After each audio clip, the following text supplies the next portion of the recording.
Okay, let's see what we've got here today.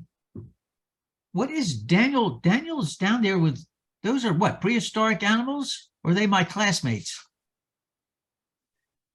Daniel, what are you next to? Oh, well, your classmates and prehistoric animals, but hello? Yeah, I hear you. I hear you. What are those brontosauruses? No, they're some kind of ceratopsians, horned dinosaurs. They were full-size models in front of the Bruce Museum in Greenwich, Connecticut. And that photo goes back to about 2005. So it's not exactly a new photo. Looks contemporary. All right. All right.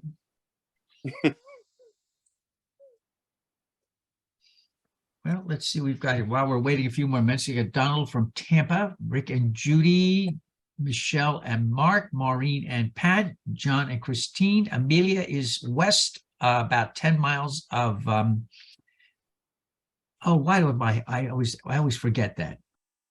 It's where the Space Center, below the Space Center. It begins with an M. What is the big island that begins with an M? Merritt. Merritt Island. Okay. I always forget it. Merritt Island. And Donald is up in Ormond Beach. Serge Cruz. Yes, Serge is in sweet, lovely, tropical Sedona, where they're having a blizzard on Monday. And Serge has discovered white stuff on his car known as snow and ice. The good news about this is that his friends have not been visiting, the scorpions and spiders. For those of you who may have missed this, Nick banned Serge from WhatsApp for posting too many scary spider and scorpion pictures. Serge's pictures are banned. Serge, good morning to you. Are you awake? Good morning. I'm here. Yeah, hopefully the snow keeps the spiders away. What is it there, 7 or 8? It is 9 a.m. here. No, it's not. You're only 2 hours behind us? That's it? Only 2 hours, yeah, because Arizona doesn't do daylight savings. Woohoo! Really? Yep. Oh, I didn't know that. Okay. Me either. Cool. All right. We'll wait a couple more minutes then.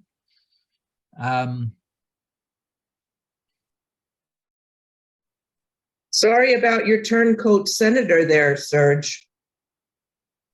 Oh my goodness. No need to apologize. She's still caucusing with the Democrats, which gives them the vote on the committees. So, I mean, it technically, for the Senate rules, it doesn't make any difference. I mean, what it does in Arizona, it does, but for the way the Senate functions for the next 2 years, it doesn't make any difference. Because she has to pick a caucus. She will not caucus with the Republicans, so she'll caucus with the Democrats. So it doesn't. That's why both Biden and Schumer were very nice to her, because that means that it doesn't change any of the committee assignments. And she's always been one of the stranger senators there's ever been. So, well, that's true. She is. She is very strange. Well, how do you know she's going to vote? Well, she has to caucus. And if she uncaucuses and the Republicans won't take her, and she would destroy anything they tried to do. And so she does have to watch her piece of good. Because if she's going to run for office again, she's already on thin ice. Hey, well, Serge, wait a minute, Serge, she's single. Have you thought of going out?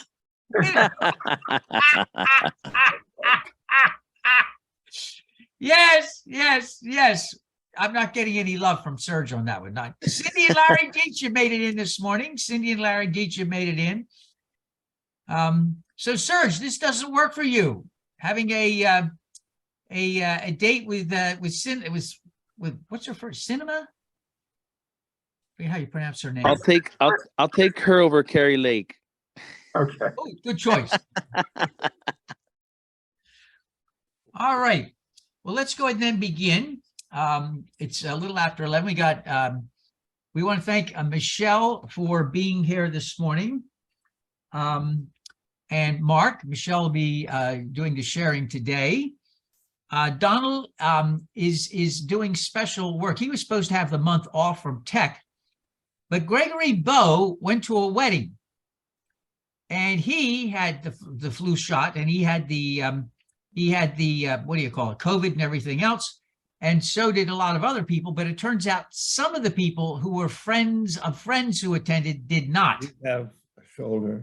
So he got, so the bride got COVID, the wedding party got COVID, and Gregory got COVID. And he wound up in Tampa, staying in a friend's where he still is not COVID free. So having said all of that, I asked Grimmy at the last minute if he would mind. And so Grimmy's doing extra special work. He was supposed to have off for the month. So if you've seen a kind of where are the pictures on the weekly and stuff, we have come to a stop because that's all of Gregory's work. And you can't very ask somebody who's sick to start doing stuff like that. So I've been doing some of the work and Donald's been doing some of the work. So we want to give special thanks to Donald, who was supposed to be having some time off, but he is doing extra work for us. So thank you, Donald. Rick and Judy are here. Judy took me, by the way, to visit this incredible seamstress, ward mistress, and everything else. 40 years, knows everybody on Broadway, is a whiz. I have this stole that's the size of a wall tapestry. It's enormous. Couldn't wear it. Her friend Penny takes one look at it, and just like that, they shorten it up, change the thing around, and you'll see it Christmas Eve. It's amazing when somebody knows what they're doing. And anyway, so I want to thank Judy and Penny for that. Michelle Marcus here. Maureen Sullivan is here. Pat is doing an act of penance. We don't see that in liberal religion. She's going back to New York. She's leaving 88-degree weather and going to -5, kind of, in Forest Hills. And at least like with Serge and others, she is still with us with tech. John and Christine are here, and we want to thank Christine for finding new things. She's with the house now. She's finding new things post-flood and is being written up in Guinness Book of World Records of new things. Amelia Schweitzer, 10 miles west of Merritt Island. Donald Schweitzer up in Ormond Beach. Danny Sorkin in Forest Hills, where it is a balmy 80 degrees. My nose is growing. Serge Cruz is waiting lovingly for a blizzard tomorrow in Sedona, Arizona. Cindy and Larry Deitcher in Port Orange. Angela Hill, where are you? Is she there? Can she hear me? Angela, all right. Listen, it's not the best time to come back to New York. Angie Hill is here and Pat Kincaid is here. Pat, we're just talking about Gregory. So good morning, everybody. Good morning, good morning, good morning. Some announcements then. Coming up next week, music as we celebrate Hanukkah and Christmas. Lots of interesting music, including Pentatonics for those of you who like that group as well. The share is going to be about joy. Yes, I have some comments about joy. Anybody remember that concept, joy? Does anybody remember that? Joy, has anybody heard of that? Joy, kind of. We're going to get blasted about that next time. Say already. Yeah, already. Well, I've remember. All right, next Sunday. All right. Christmas Eve. We're doing something last year. We tried last year to do a in-service Christmas Eve in person. It became an instant hit. So we are, thanks to Rick Homer, discovered a new way of live streaming. Up on the wall in Arelli's house is this giant screen. So after it's over last time, Rick says, can't we plug Ken's laptop into the giant screen? And bingo, we've got a giant screen. So on Christmas Eve, we're going to do live streaming, big style. We've got candles that are electric candles for those that are there. So we're going to be doing in-person and live streaming. And just like we did last year, it was an instant hit. People loved it. Okay, then in January, you ready for this? Big trifecta. Kenneth is sharing, Larry Deitch is sharing, and Michelle will be sharing again. And then following those three, Besa will be on for one of the Sundays in February. So we are off to a flying start in 2023. Book club. We did a thing on Matthew this last Saturday, and people were surprised that Matthew was talking about Jesus being a child, not an infant. And wise men came to visit after he was born. And guess what? He was born in a house. And people are reading this, they're going, what is this? Next time we are on Luke, and for those of you who have a good sense of humor, we're going to be doing Luke with Walter Cronkite's voice, Kermit the Frog's voice, and I'm missing one. Kermit the Frog, Luke, Kermit the Frog, Walter Cronkite, and who am I And missing? Danny Sorkin's Brooklyn, New York voice. Yes, and Danny Sorkin's going to do a Brooklyn, New York, as we read Luke. In that famous beginning of Luke, none of which is true, by the way. And we're going to have an absolute fun with that. So other people came in, Pat is here, and Hal and Linda from Port Orange as well. And finally, we want to remind everybody, if you can, I want to remind people of giving. People give 3 ways in All Souls. They participate. We have readers and everything else. We have people that attend, and we have lots of people who are marginal in terms of income. We never, ever, ever try to do anything to push that. We have people that's a very tough time living today. If you have a little extra, if you could remember All Souls, I would like us to start 2023 in the black if we can. And if you can remember us, we deeply, deeply appreciate it. Remember, it's not the amount, although that's nice, it's the thought. Attending, participating, or giving, they all count. And we honor all 3 equally. I got to make that very clear, all 3 equally. One last comment, I need readers. I need readers for the 18th. Angela Hill, I hope you're hearing that. We need readers for the 18th, and we need readers for Christmas Eve. Usually when we arrive in person, people arrive and I throw a script at them and say, you're reading. And they go, what? Like Maureen, if you're there, be prepared to read. I mean, this always happens. So we got a lot of things coming up. And one more time, okay, Angela's going to be reading next week. Thank you. One more time, we want to give Donald Grimby a special thanks for filling in. And we want to remember Gregory Bowe, who is literally exiled in Tampa. He's near you. Stay away from him. You live in Tampa too, Grimmy, so stay away. Gregory's still got COVID and is isolated in Tampa. So let's remember those. We light the memorial candle, being serious for a moment. We light the memorial candle, and I would say this very, very gently and kindly. You know, the holidays are not nice for a lot of people. I once had a share called, Is Christmas All That Merry? So let's remember in our hearts and in our thoughts, all of those for whom Hanukkah and Christmas and other holidays, others that celebrate this season, for those who find it very difficult emotionally, financially, and physically. Let's remember them all deeply, deeply in our prayers and thoughts. Amen. Our introit. Michelle has picked the music. If you would, Donald Grimby.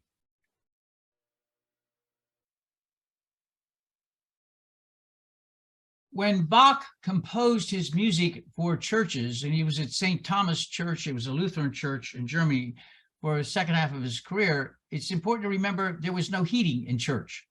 So when people came to church, imagine we were in New York right now, where it was 39 degrees out. That's what it was inside the church building. So we tend to forget that when people came, and a lot of churches in Europe today still cannot afford heating, and especially when you get to Ukraine and places like that, there is no heating. And some of the Orthodox churches in Ukraine will have midnight services that will last 3 hours with no heat. And it's incredible what people will do in Eastern Romania, for instance, just jammed in there with no heat. And we tend to forget that. And in the summer, there's no air conditioning. Our call to worship today is a reflection on this season in the Christian calendar, but the words really do reflect all of us. Those of you who wish, if you would read along with me, this is the 3rd Sunday in the season of Advent. Let this season be a time of peace and compassion and joy for self and others. And may our burdens be lessened in community, reaching out and holding hands and hearts. May we help each other to keep our fires of commitment, our sparks of divinity, burning brightly as a ward against loneliness and soul sickness. May we all remember that we never travel alone, for divine love is always with us. And if we but peer into the edges of the light and shade, we will see reflected our fellow travelers. And for those of you who would read with me the opening prayer, O God, ground of our being, I ask you to hear my Advent prayer. I pray for your help, God, to hold all things that come up for me and many others this time of the year. I speak of grief, loss, uncertainty, fear, weariness, and pain. This is the dark time of the year when the hours of daylight are short and precious, and when gray skies cover the sun with long tendrils of wispy clouds. Sometimes the gray and the dark and the sadness feel like a burial shroud wrapped around the body, blocking out the light and warmth of community and the spirit of the holy. I pray, Great Mother and Father, for transformation of our spirits during this time of darkness. I pray that I and all others will feel likewise, will feel in place of the shroud, a mantle of your peace, a light yoke upon our shoulders, a reminder of your comforting and loving presence. May we find joy this day and all days in divine love and beloved community. Amen. And some music by Jethro Tull. One of the joys of having Michelle lead us today is that she brings a whole different raft of ideas and reading. Jethro Tull. She's having me read from Philippians, which I don't think I've read from ever. I've never heard of Patricia McKillip. And then Hildegard of Bingen. I'm learning as much as you are. Don't you love it? Jethro Tull, reading from Philippians, a letter. I will say it again, rejoice. Let your gentleness be evident to all. The Lord is near. Do not be anxious about anything, but in every situation, by prayer and petition with thanksgiving, present your requests to God. And then a short responsive reading for those of you who wish. It is by Patricia McKillip.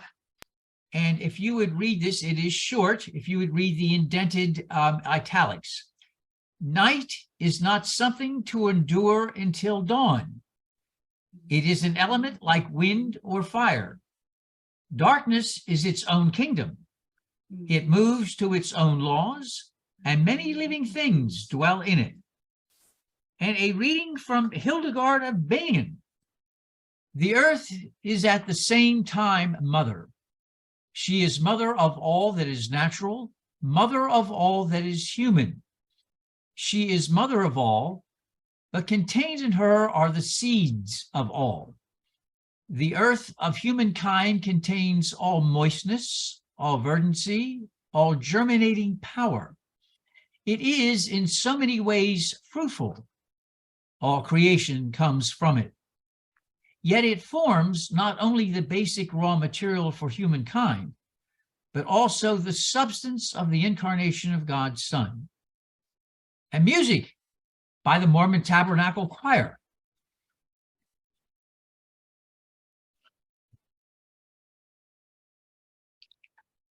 Today is the third Sunday in Advent, also known as Gaudete Sunday, and is the traditional theme for this Sunday is joy. Advent is all about waiting, and as humans, we are not great at waiting. Most of us are impatient, and especially given our on-demand modern culture, the whole concept of waiting is anathema to us. Yet wait we must for many things in life. Do we not say patience is a virtue? Our waiting and our awareness heightens our joy, increases our capacity for joy as we have something to look forward to. Anticipation heightens pleasure and ignites desire.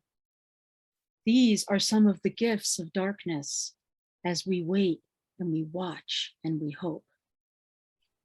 Gaudete is the Latin word for rejoice and expresses the joy the faithful take in the anticipation of the birth of Jesus, a joy reflected in our reading today from the letter of Paul to the Philippians. Paul is writing these words from a prison cell in Rome, and his heartfelt entreaty is, I believe, as much for him as it is for the Philippians. Paul exhorts the Philippians to rejoice in the coming of Christ, because even in times of difficulty, there is the joy in the presence and the promise of God. He is telling them to turn their anxieties into prayers and to offer them to God with gratitude for God's loving grace, which for him is embodied in Jesus Christ. I am reminded when reading this passage that prayer changes us, the one who prays, before it changes anything else. Prayer helps us to articulate what we desire and why, and establishes the space for us to contemplate, to quiet our minds so that we are receptive to the Spirit moving through us, guiding us and showing us the way forward.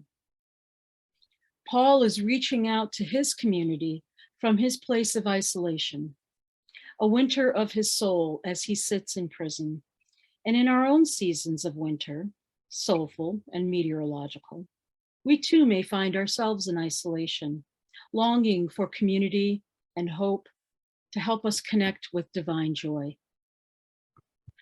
The holidays can be a difficult time for many of us, fraught with family dysfunction, too many obligations and pressures, grief and loss, both fresh and born of long memory.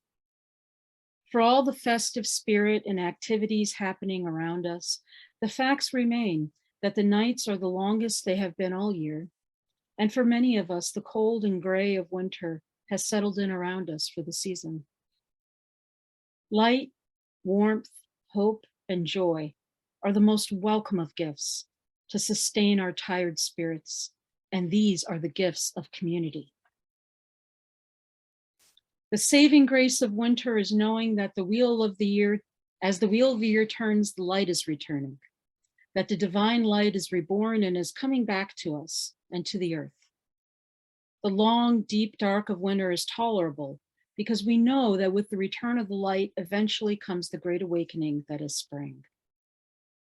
Long before we understood why the days grew so very short and the nights so long and dark, our ancestors must have been very afraid this time of year that the sun would never return. I think our fear of the dark is deeply ingrained in our collective psyche, formed over millennia of watching and waiting and hoping while tending a fire.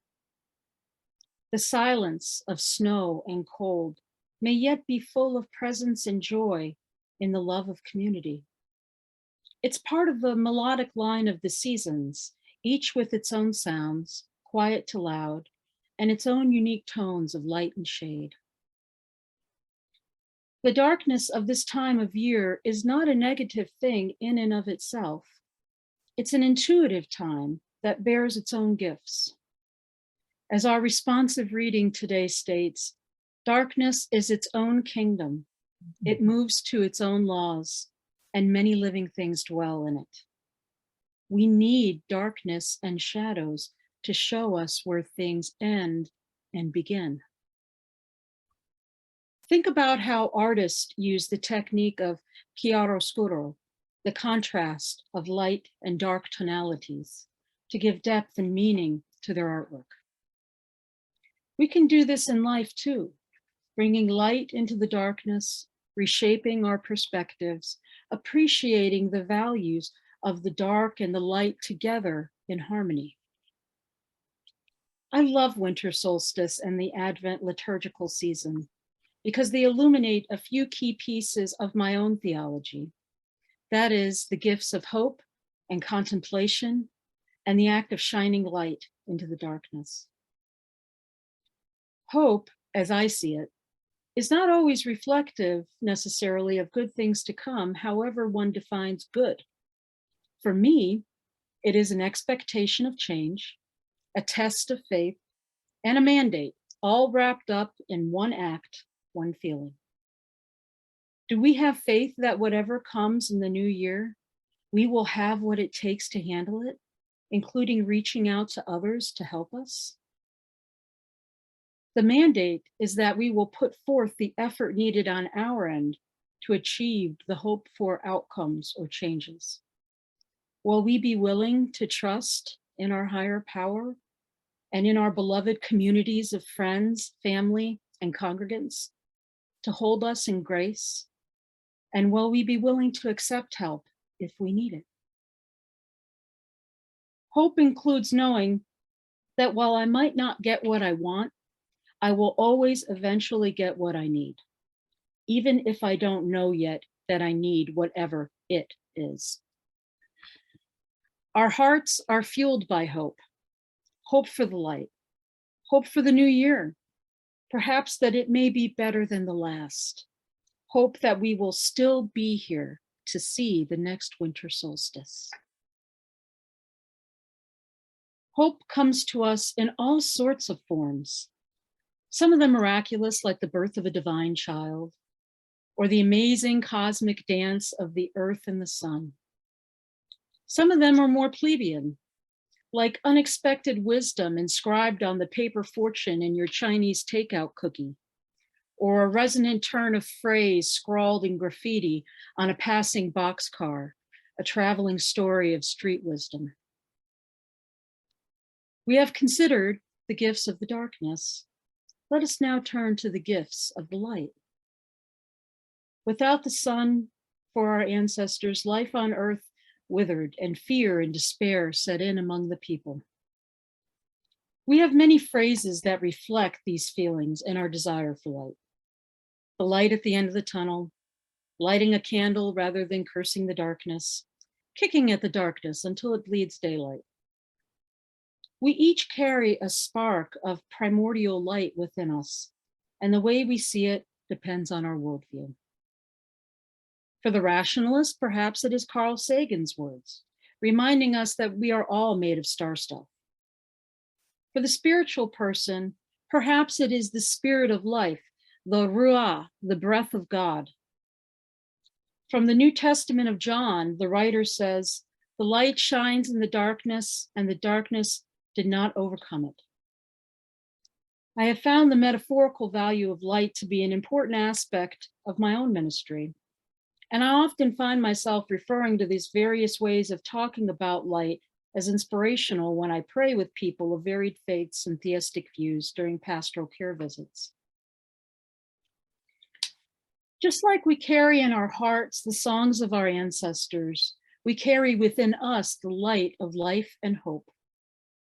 And as we gather up our finest hopes and dreams and sing our song of joy to call back the sun to awaken the earth, so too can we shine our own light, the one we carry within, into the metaphorical and the real darkness, illuminating truth and beauty, driving off despair, if only for a short while.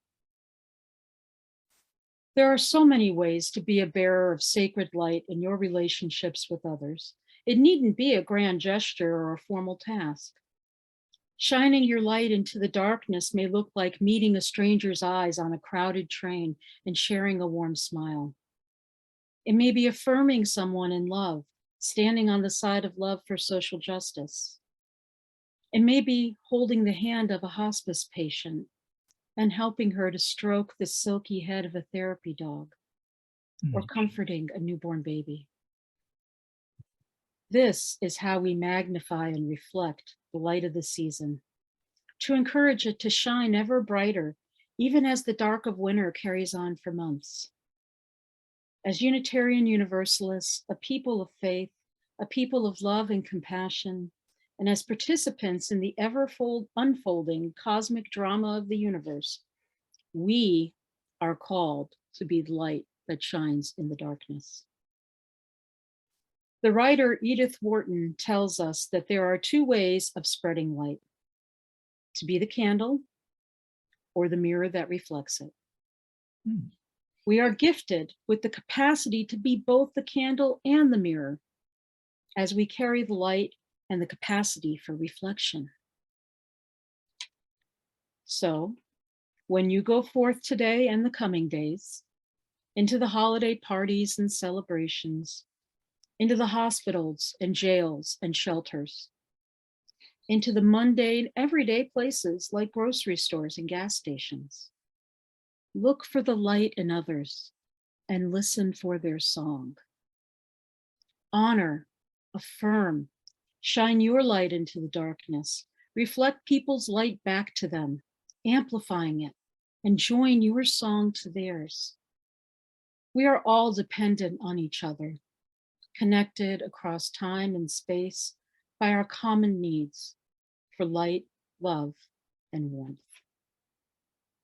May you be blessed by the return of light this season. Amen, Ashe, and blessed be.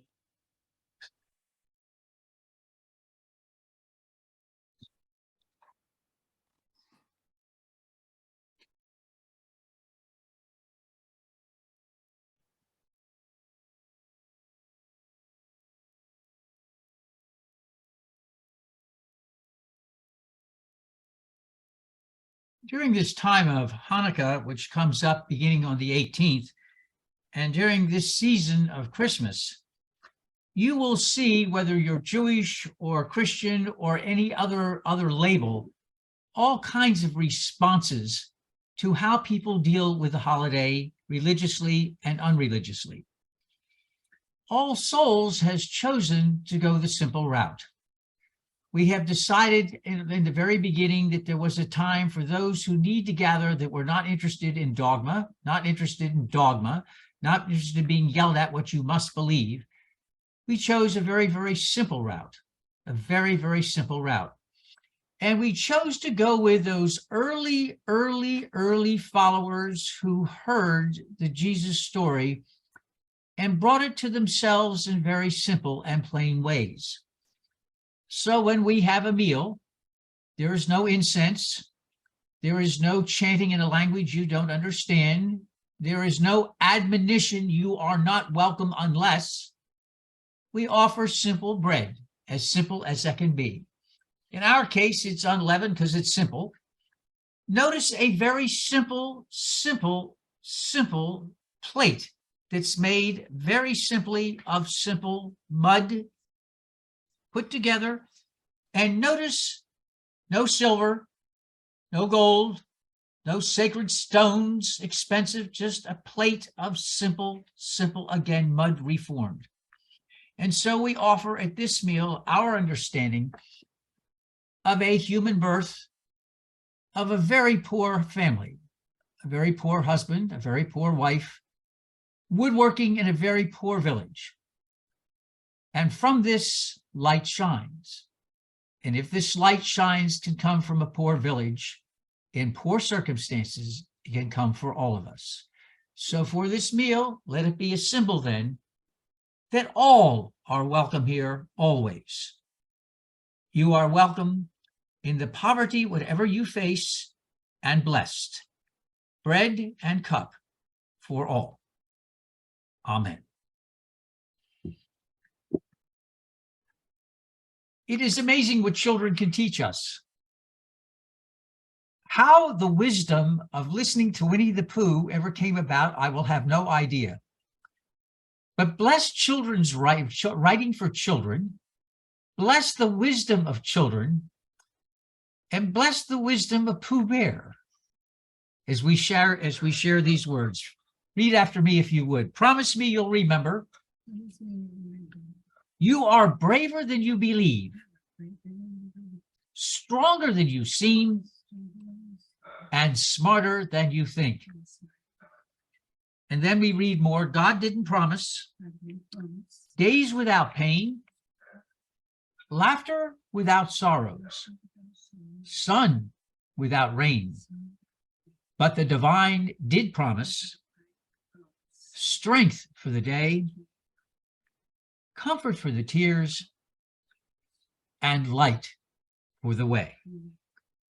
And Michelle, if you would conclude.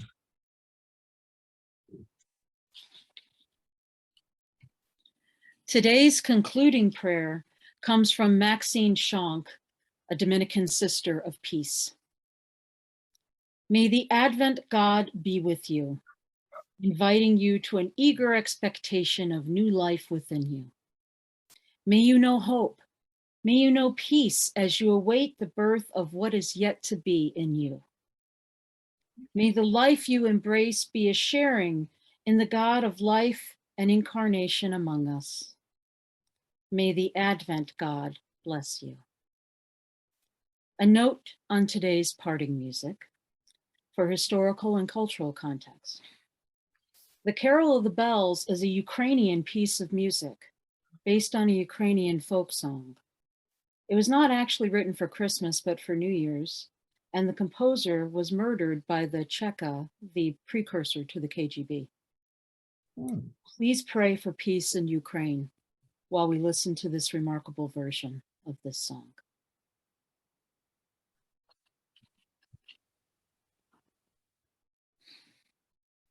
Our parting blessing, as is typical of All Souls, involves a very old Irish blessing and a Hindu blessing as well. May the road rise to meet you. May the wind be always at your back.